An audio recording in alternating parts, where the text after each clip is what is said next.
بسم الله والصلاة والسلام على رسول الله صلى الله عليه وسلم. مبروك مبروك مبروك. الليلة عيد.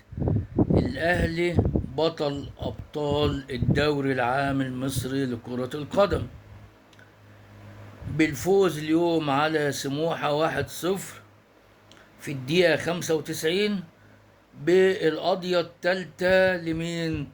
لطبعا محمد مجدي قفشة. كده الاهلي بيكسر الارقام القياسيه، يعني هو بيوصل للارقام القياسيه وهو اللي بيكسرها. الفوز رقم 20 على التوالي للنادي الاهلي، كسر رقم المدربين اللي سبقوه والاجيال اللي سبقته،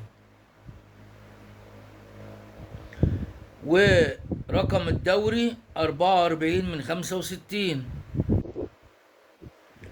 فنقول النهارده الاول تشكيل النادي الاهلي. تشكيل النادي الاهلي كان الجون الشناوي، خط الظهر من اليمين للشمال خالد عبد الفتاح، رامي ربيعه، ياسر ابراهيم، كريم فؤاد، اكرم توفيق. خط النص مروان عطيه، امام عاشور. خط الهجوم حسين الشحات، رضا سليم، ووسام ابو علي المهاجم الصريح.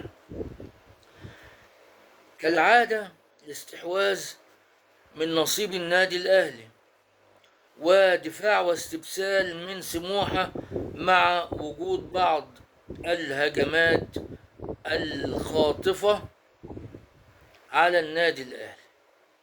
الأهلي الشوط الأولاني معظمه مسيطر، منتشر، مستحوذ، بتتاح له فرص كثيرة، لكن دفاع واستبسال من سموحة، وإلهاني سليمان كالعادة بياخد بطولة تضييع الوقت، بطولة في تضييع الوقت. في الدقيقة 12 كان في فرصة خطيرة وحقيقية لسموحة، دي من ضمن الفرص القليلة جدا اللي أتيحت لسموحة في الشوط الأولاني. في الدقيقة وعندك في الدقيقة 14 فرصة خطيرة للشحات من كورنر، ولكن التسرع بيطيح بالكورة في الاوت. الشوط الثاني بيحصل تبديلين، تبديل عمر كمال عبد الواحد بدلا من امام عاشور، محمد مجدي قفشه بدلا من رضا سليم.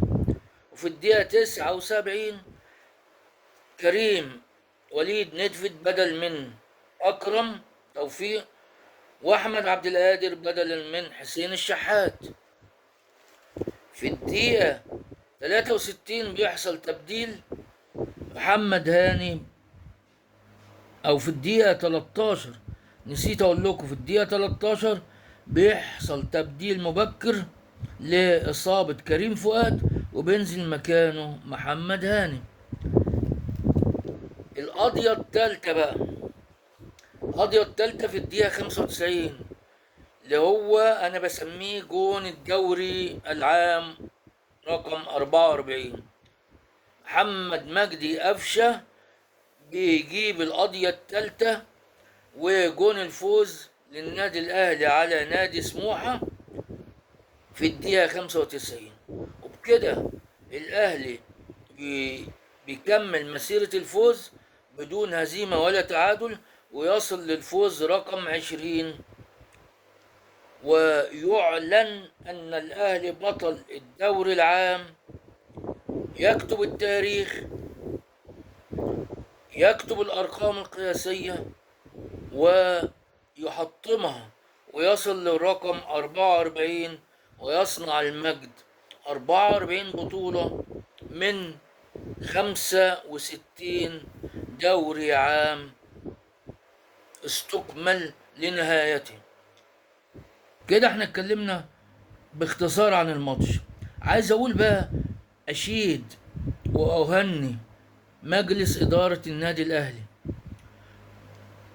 وأشيد وأهني اللعيبة، وأشيد وأهني كولر وجهاز التدريب المعاون، وأشيد وأهني اللعيب رقم واحد في النادي الأهلي وهو جمهوره، جمهور التالتة شمال اللي بتهز جبال. لأنه رغم إن الأهلي بتعادله مع سموحة يضمن بطولة الدوري، إلا إن الجمهور بيحفز اللعيبة ويحمسهم ويقول له فوق يا عم، فوق، عايز الفوز، ما يكفوش التعادل، رغم ان التعادل يجيب بطولة الدوري، لكن الجمهور ده العظيم هو اللي بيحرك الجبال، بيحرك فريق النادي الاهلي، بيحرك ادارة النادي الاهلي، بيحرك جهاز التدريبي للنادي الاهلي. مبروك للاهلي، مبروك للاهلاوية. وطبعا جمهور الاهلي هيفرح ببطولة الدوري، لكن بكرة هتبص تلاقيه بيقول لك السوبر يا أهلي، السوبر يا أهلي، البطولة القادمة. يعني جمهور الأهلي من كتر الأفراح ما بيلحقش يفرح، فدايما بيبص للفرح الجديد، الفرح الجديد، خلصنا فرح نبص للفرح اللي بعده. مبروك مبروك للنادي الأهلي، وإلى أفراح قادمة. نشوفكم على خير، والسلام عليكم.